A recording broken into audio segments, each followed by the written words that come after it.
Mô này mày cố đùm bị bang mệt và buồn sang khắp in cái này mày kém đúng hàng cái nhiệt lê để gan níu vì bang bằng nặng buồn sang ta bát ní ta bạp lại ta bút ra đây nhưng bắt lại tiếp cái nặng buồn sang ta mong thôn chút luôn mà ơi dạ mệt vàความtuôn ta mọi gì vô cắt lại phùng rô giờ nó lại gì này lại ta tháo bút mà cất lại tiếp cái nặng chữ chan ta tháo trơn mà mệt vàความtuôn lại là đừng đã lâu đợi để lâu bùa đá hàng lại gì brụ vô cỡ rằng tập năng gì vô cỡ brai tập năng gì vô hara tập năng gì vô cỡ lại làm plư giờ nó tạo mong thôn nó nhá tạo bù mệt vàความtuôn ở khoa đoạn chặt nhau đi đã gì công chia đã gì ta chặt mì đã lú nọc gì xăm tu ra đây không phải giờ bật lại nó lại cười lại cái nào cái mệt vàความtuôn đã bù xăm cho nó có bù hồ lú dòng trời buồn sang ta này lại càng thầu một bù đi thầu về chỉ lòng thì tiếp bằng cơ mệt ve ความ tuôn ta một từng hầu đi tôi lên nó có búa đi bằng phọ bùa lại nhiều cái tưng nhiều lại có phọ đừng thì ví dụ tôi đã phọ đừng bùa như hiếm bạn cái rô màu ta đây lại giờ đó nó ở dạ ta đừng đại đã lao đi ở khoa đó đi băm nhổn cái đó bắt lon đó cái so mà phọ bà là vừa tưng vừa cái buồn sang nhô thầu khăn thầu bốc lại này buồn sang ta bùa lại nuôi lu đừng là khắp nuôi lu hàng là cá pap bị bố của bình doan nhiều lệ trong pháp trong mỹ như lệ việt và nhiều mô trong pháp trong mỹ ố nhiều trong núi buồn sang đi gà đập ô bình mỹ bình prang nhưng mà chơi đại giàu mò mà chơi kia chơi đại giàu chơi mà giàu mỹ mà giàu prang ô thì nhú giàu bây giờ nhú giàu nhưng mà blah đằng thì nhú như lệ blah đằng thì nhú mong bạc là nam là bạc thì vàng bây giờ được rồi nhú cái non kẹng blah đập ô vậy ibu ra này thôn chu lumia hiếm bạc bình linh hàn nhổ bình bộ đội nhổ lấy chèm tôi đây là buồn sang một nhà đi gà đáy chèm nếu gặp phần nào chèm nếu gặp chơi chèm nếu gặp để chèm thì nhiều tôi lọc một lê quê to dập nồng nội plang pla đằng mà thì nhiều mạng bằng kia cho nên lúc có mẹ mà dòng tây là mẹ hòa đà tôi chẳng mỹ lấy tí nhiều nhưng phải như lệ chơi đã đừng địa lạc như vậy như lệ prong cũng rong lu ngạ mà là đừng có cầu đốt như lệ tôi xem đâu ngạ với dần này im giờ dần là trội vậy nên được vật đây đồng quê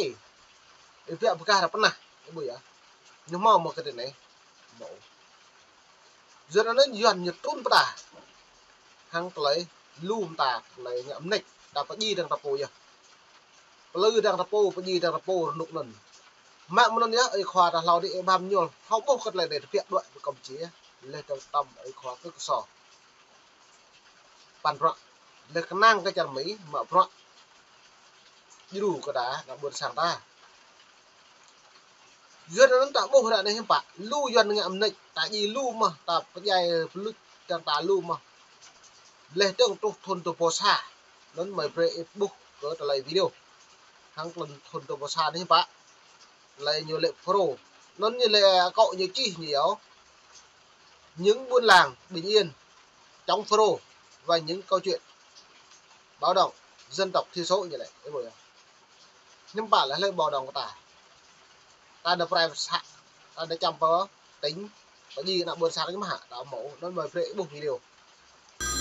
là tôi nghe điện thoại lạ từ ngoài vào rồi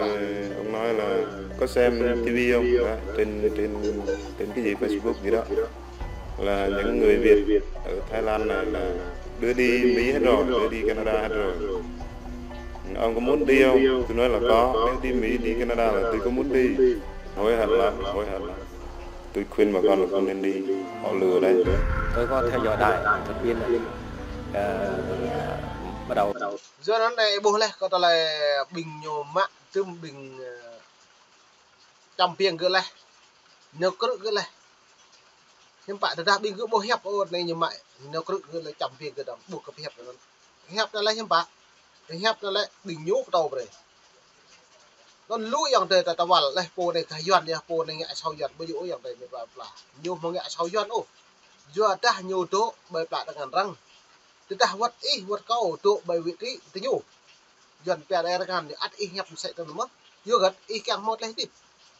ý càng bốc lần bộ này thì đây bông mò hẹp cho nên thế bài như là cứ tai sẵn nộ tập năng ấy tu là gì á gì hệ dân nó bộ hẹp năm lễ là buộc hình hẹp càng hẹp nó bắt thì càng nổ trong thông Mỹ đó mà như tôn được trà ra Việt Nam như không hẹp tôi lên trà Việt Nam mình vô cái câu càng liệt rồi vô ra biết bằng phật bờ ra như không rim trà thì không một cái phiền trà bay độ không lựa cụ trà một nhá giờ rồi bữa nào buồn sang tận này cái ngàn yuan nhá cái này yuan nhưng mà buộc em hẹp lên nữa bây giờ cứ nghe sau yuan nó cũng nhiều đấy vậy buộc cái hẹp lên cứ đằng to vật này từ đại là cái hẹp lên đằng mạng nồng nọ gỡ đằng trăm piêng nạm này gỡ tập năng gỡ đằng mạng piên nó cứ lên trong trung cái gì giờ nó hẹp lên nó mày bị mới hẹp được rồi ta lại bình pol là buồn sang đi ra à Việt lê hàng bình cục nào về yuan hẹp hơn là buồn sang tao năm tuổi đi rủ bên em đi Campuchia tôi đó 2 năm tôi không thấy ai hết cực khổ. Từ năm 2004 bắt đầu là nghe sự dục sự lừa đảo từ đấy bởi à mẹ một thôn đồ bò sát thôn đồ bò bá máu lại yom thứ lại đoạn cho Campuchia đờ ba ta lại do hàng lại út rau tôi hàng nhiều lệ nó út rau nhá mồi lần la để ta lấy bộ mồi nào út rau bộ mồi lần lão giờ nó mình ta hàng lại bộ một cái lạ lại này rồi coi như là trong pro này lấy pro ta chỉ cái bằng rõ riêng chơi đẹp nào ta pro chính pro là bộ hẹp pro là lại chính là prang mệt vá về thầu em mình từ điện này bố nhá pro là lại nhảy dập chính nuôi đang tự chọn những người áp bức đàn áp nó nhảy dập cuộc rạng rồ đây gặp mực mà này lại đấng hàng lại dần tàu cái nhiều nhập rồi nó buồn sang đông mực này bên Mỹ đấy từ cả sân cấp nói với dân đồng bào mình đấy nếu đi biểu tình là phải cho đất cho đai thì mực á mực sạc cước người ta nó ur rau màu lần màu là dưa nó lại ur rau nào buồn sang ta nhưng bạn kẹt đây người dần như mình lại có đích chẳng nào buồn sang ta buồn chẳng không mà một thôn được xa đi cứ tu ra đây em bạn có nhây này việc với kho đã như này nhưng bạn đồ càng lớn mà dưa cất lại nào lập lại đã lưu rim phải mông đợi Campuchia đợi có thai đợi một mì thì dưa cất chính phu nào buồn sang này dưa càng cả lần la play play đấy càng cả lần dưa là nè đoạn dưa nào nuôi buồn sang một cái nhà để gà đó lại ta tiếp mong lại lần la mệt vả bây giờ ta tiếp mong lại sim nè giờ tiếp nó mà ra giờ tiếp sĩ can ô dưa nó tôi dọn được cô mà lần là private lo sĩ bằng kèo tàu đấy nhưng bạn em mò đây tiếp đúng mà buộc em rung răng này nó đấy thôn bò sa đấy lại thôn đồ bò sa lại rung răng ôi cao buồn sang đó lại cảm thấu lút ô mượn đâu lại ôi cao vô đi để bổ thế cái đầu để nôn giờ nó là ta lưu tại đội chụp lên một vài mà vậy thì mượn đừng hàng lấy địa mít lấy nặng buồn sang ta như thế cho cái này cái kia đấy nếu ai không đi mà không cho nói như vậy cái này là bị lừa cái này là không phải là sự thật đó lừa đồng bào mình đi với đồng bào là sẽ thành lập nhà nước Dega độc lập riêng. Em mới á, nó như thế này phân là ta phụ tôi lời thì càng ngại à, giờ như là thành lập đất nước Dega, số mà, tạm hồ số, ta thành lập đất nước Dega, nếu thành lập Hà Nội như đi, sao? Với ta người dân bản địa, người dân Tây Nguyên, ta chính phồm nước phủ lần, nhưng phải là ta một định ạ, cái dùng phải vô kết lại. Nói rằng xét cho cùng đoạn này lại lấy xâm lược, lấy xâm lắng trên Cộng sản Việt Nam. Nhiều xâm lược, xâm lắng. Tôi đừng đã nục lâu đi, như trong Pháp, trong Mỹ, nhưng phải như buồn ủng hộ, như buồn cái đồng hàn đã buồn sang ta lại. Như lệ blai á, ta nằm bít, ta bực trưng Mỹ, màu lần, từ đây ta màu ngay. Thế, Prem, sẽ mà, lệ sang đi, bực càng nhậu sang màu lên, như lệ bởi lê tầng vi bằng trầm cái nằm tầm phàm thì lê tầng lần tập ngư cái một chỗ như vậy kỳ độ cái về một cái lệ trưng binh y về một khoa y một khoa mười tập phi bằng vịt lên lăn la lên trầm cái nằm để tàu tầm phàm vịt bằng màu ngẹo do nên hai này bình cả kring cả được cũ cả phần nào lu bùm đoạn với cả đánh nhau do bốc lên lại dọn đỏ nó là buồn sang đã đừng đã lâu thì nó chém bình pro chém bình đeo kẹo dây pro đã buồn sang là pum á kia nó bộ đội lạc vào đấy lên nhiều pre tê sắc đa mò phui cho phui có bộ đội đa mò mò pre mò có bộ đội lên mò vào pre vào có bộ đội làm họ bật pre cả phàm á tập năng lưu có bộ đội đông có phù sang giờ lại này lại bình thôn tha là những mức thọc lắc lại dọn đôi tới nhiều giờ nó là buồn sang tầm mức lại là ai khoa ai có sao bầm trôn thôi được bỏ xá học ạc tầm như một cái trứng hay dọn bộ kẹo ta dọn giờ nó như lệ ta lại ta một cái trứng thì nhiều lệ ta càng thành lập đất nước đề gà ta tôi loài thì càng thành lập đề gà lật là tập một này ta càng bộ càng ôi dọn trong tích là ta một bả